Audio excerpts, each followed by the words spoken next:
What's going on, guys? Welcome back. FantasyTeamAdvisors.com, bringing home the bacon MLB DFS video. It is Thursday. It is April 22nd, and we are back. So yesterday's slate was a weird slate. You had the very early only, then you had the early only, then you had the main, but the main was like 30 minutes earlier than normal. Then we had weather concerns, so it was just an absolute mess. And yeah, it was just an absolute mess that I'm not a fan of. And we got through it, and today is another day. So we're going to check this out. It's another, usually if you don't play DFS a lot, Thursdays normally are the smaller slates, just because a lot of teams have off days or travel days. There are some that will have games if they stay in the stadium. So yeah, we have an 8-game slate, but a couple of them are early, and then one is like in the middle. So you'll see. We'll get through it.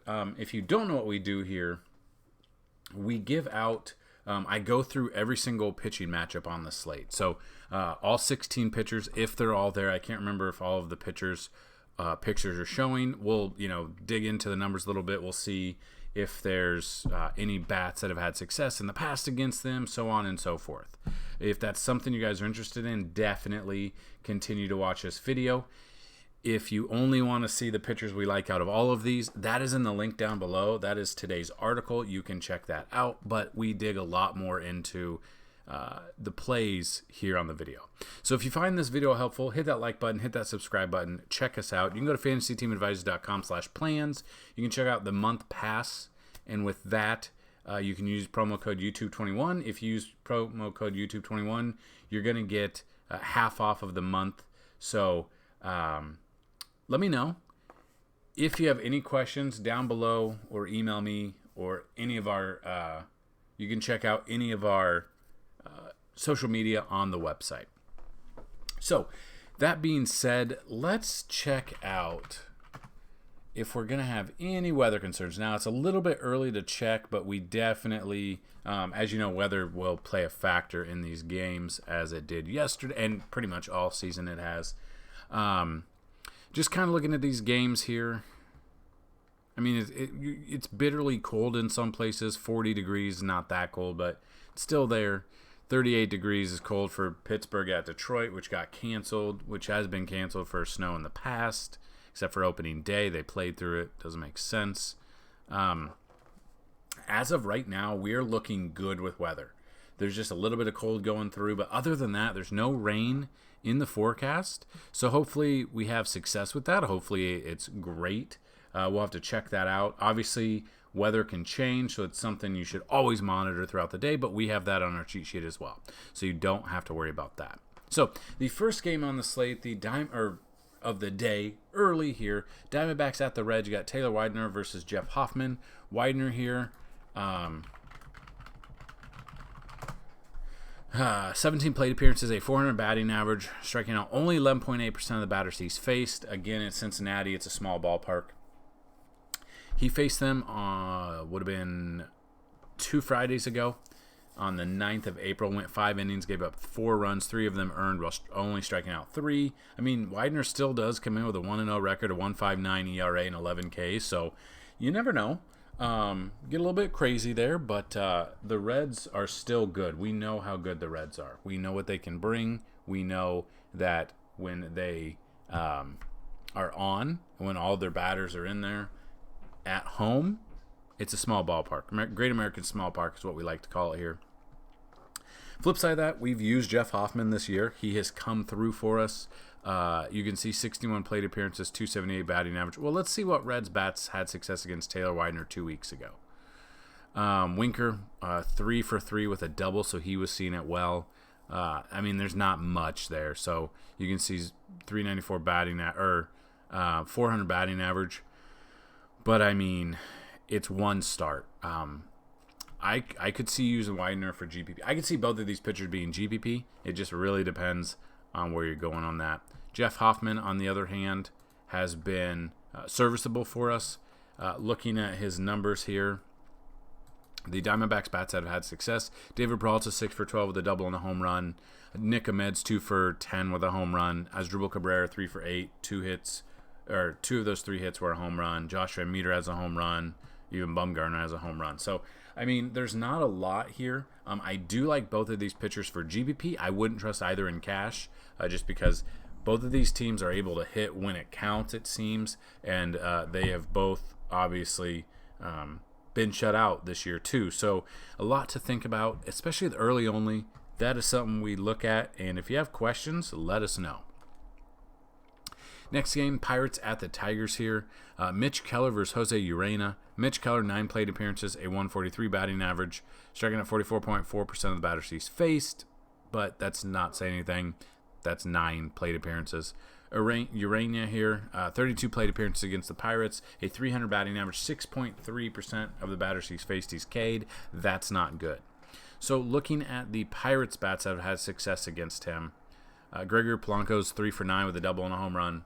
Wilmer Difo 2 for 10 with a double. Not a lot there, but I honestly thinking a little sneaky Pirates stack might be where I'm going here. Don't think I'll have much. I won't have any exposure to Urena pitching. Maybe Keller GPPs, but not much here. The next game on the slate, it's at 5:10 Central, 6:10 Eastern. I don't know why. It's this. It seems like early in the season, Cleveland, on a normal season, Cleveland will have their games at this time, whether or not maybe there's a Cavs game going on, or let's see real quick. I can't remember. I know some of you that watch my videos or that did last year, you knew the answer. I think you were from Cleveland. So if that's the case, let's see if Cleveland. No, there's no basketball game, so I'm not really sure what's going on. But let me know. But Domingo Herman is getting called up from the alternate site, it looks like. So 31 plate appearances against him, a 214 batting average. He has been very hit or miss. Looking at that, it just really depends. He was really good in spring. I mean, really good in spring. And then he's just gotten shelled to start the season. I don't really care for...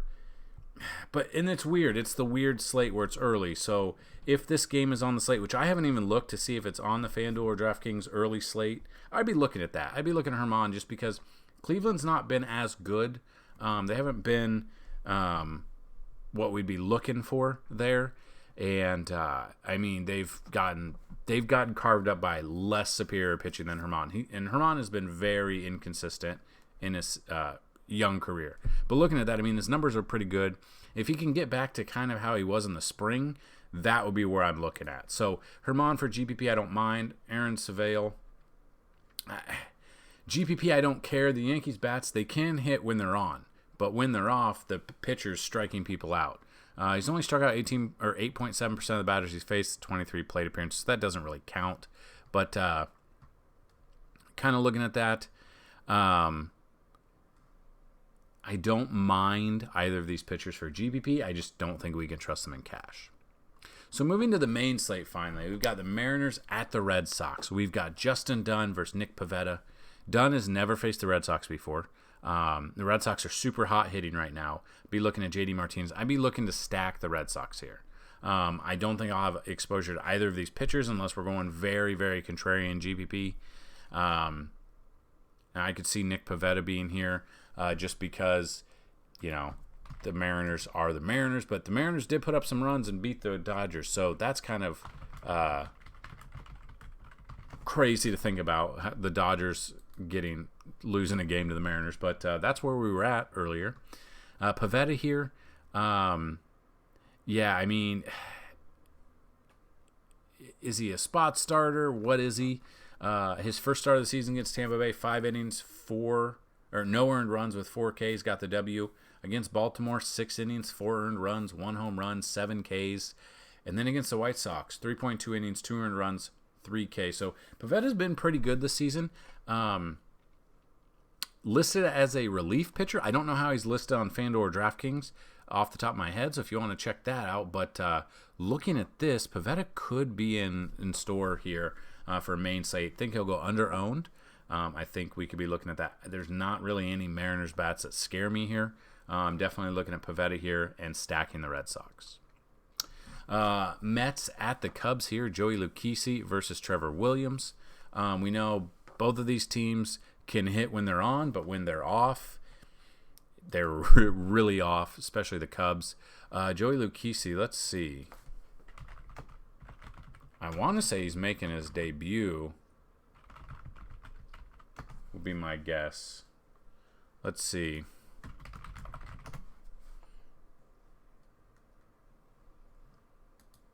Is he making his season debut with the... No, he's not. He's been in relief, or he just hasn't gone deep into games. He pitched Wednesday, April 7th, 2 innings, 3 Ks, no earned runs. And then last Saturday in Colorado, 3 innings, 3 earned runs, 3 Ks. So don't know. Doesn't seem to be stretched out. I don't know if he's on a pitch count, coming back from injury. I don't know what the story is on him.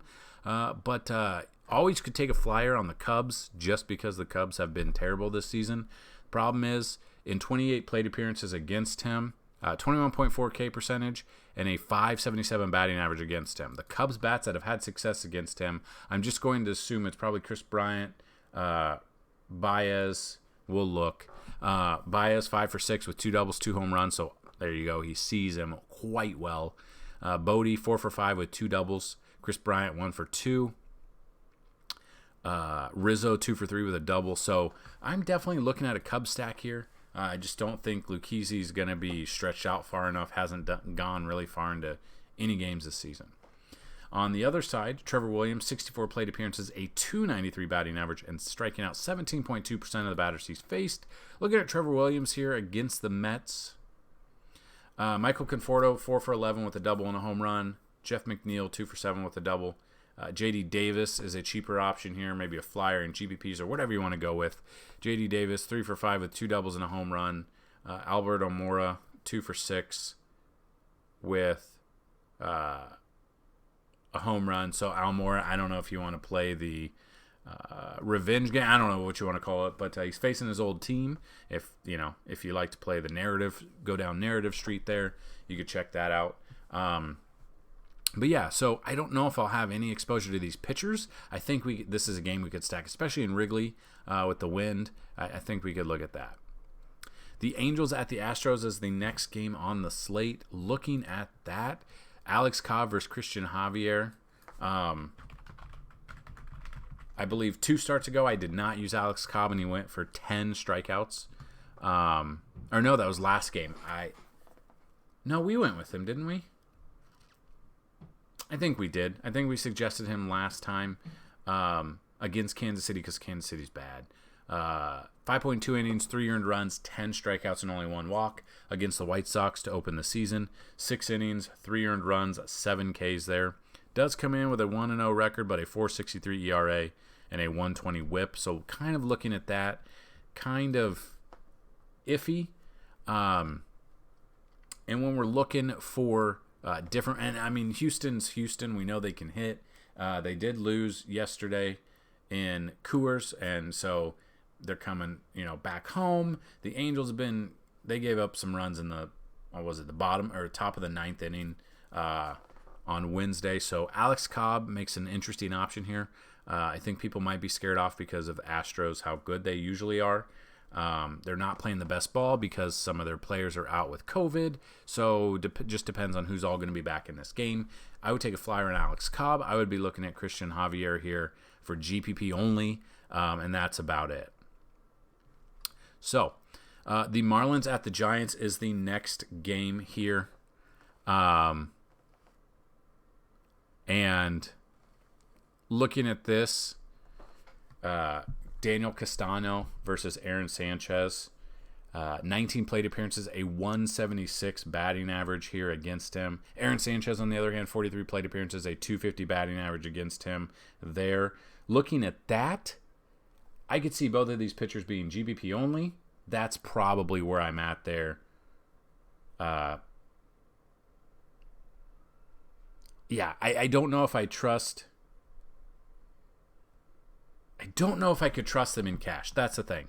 Castano here, 19 plate appearances. GVP-wise, I don't mind because it's at Oracle Park. It's in San Francisco. It's a massive ballpark.